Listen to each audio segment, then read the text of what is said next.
ঠাকুমা, আমি জানি যে তুমি রামের কথা ভেবে খুব চিন্তায় আছো। তাহলে সত্যি কথা বলি একটা, আমিও খুব ভয় পেয়ে আছি ঠাকুমা।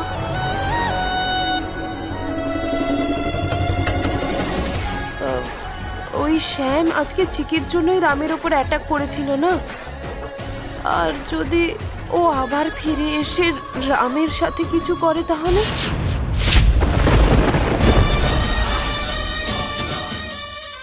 শ্যামের সাথে চিকির রিলেশন এত সহজে শেষ হবে না ঠাকুমা।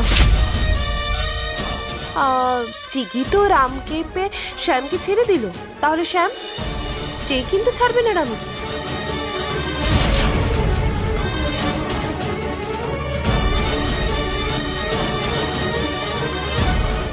সবাই বলছে এটা কিডন্যাপ হয়েছে, তাহলে সত্যিটা হলো? আমি এই কথাটা একেবারেই বিশ্বাস করছি না। আমার তো মনে হচ্ছে যে চিকি এই কিডন্যাপিংটা নিয়ে নাটক করছে।